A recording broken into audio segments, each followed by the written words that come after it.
Alright, EDSA na tayo mga master. Hanapin natin yung motorcycle din dito kung saan banda. Wala kasing dito sa parting Caloocan mga master, walang nakalagay na ano yung signage ng motorcycle din.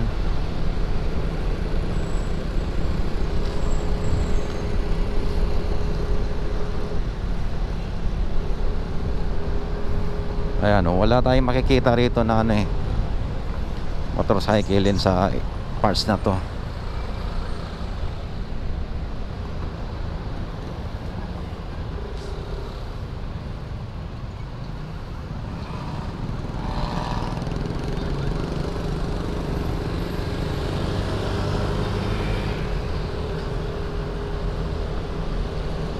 Ayan gaya nito mga master, yung mga signage dyan wala nakalagay motorcycle din.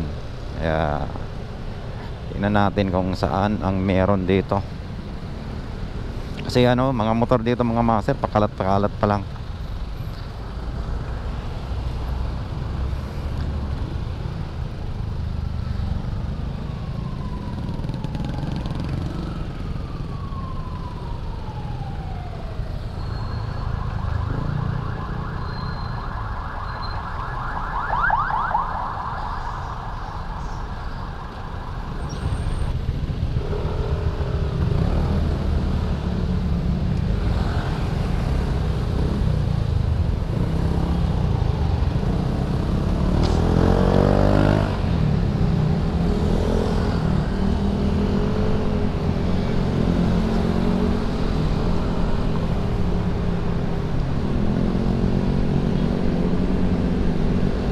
Alright mga master, talagang wala tayong makikitang rito. Walang marking ng motorcycle din siguro wala pa silang nilalagay rito.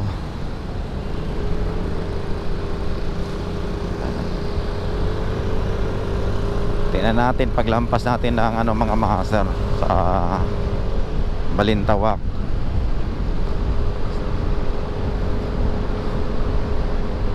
Ito pala ay pang 7 araw na para sa implementing ng NCAP mga master dito sa EDSA.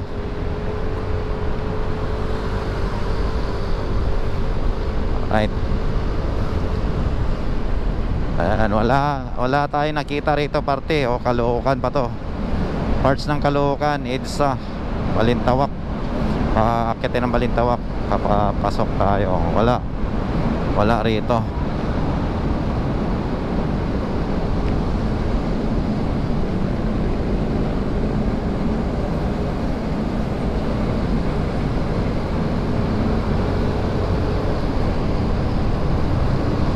Ayan, meron na rito may marking na motorcycle pero hindi man lang nila inaayos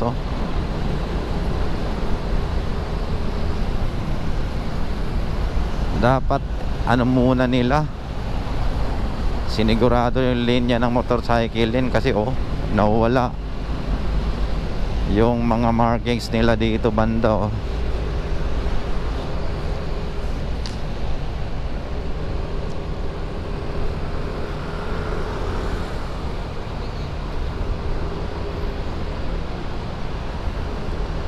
Ayan, pansin nyo mga master, wala mga markings. Kaya mga ngapa yung mga rider dito kung saan yung motorcycle in banda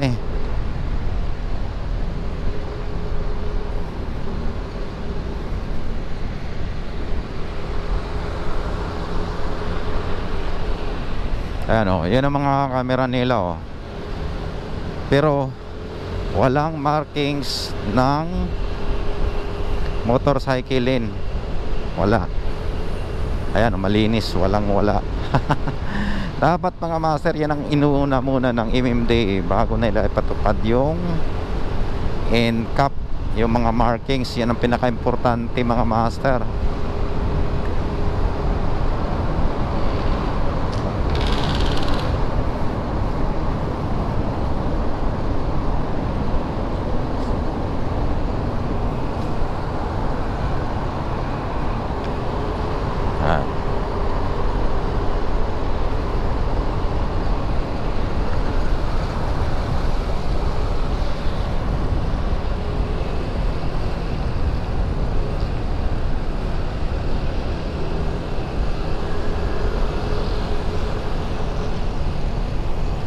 Ayan, wala talaga mga master marking dito.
Ayan, oh, nasaan yung signage ng ano, motorcycle lane dito sa may EDSA parts ng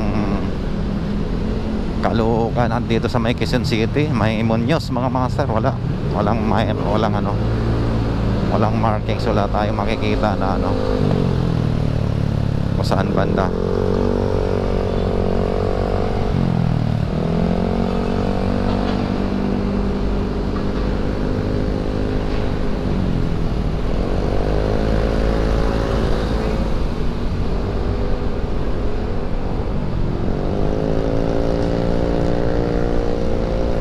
Ay, yung mga CCTV nila.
Ayan mga master, wala rin yung pa southbound, wala rin dito. Yan, nakapag U-turn na tayo pero dito walang marka.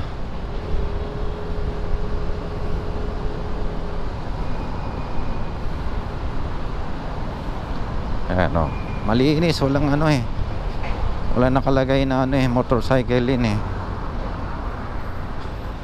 Pero ayan, may mga CCTV na sila oh. Ayan, may mga CCTV na yan dyan sa footbridge. Right.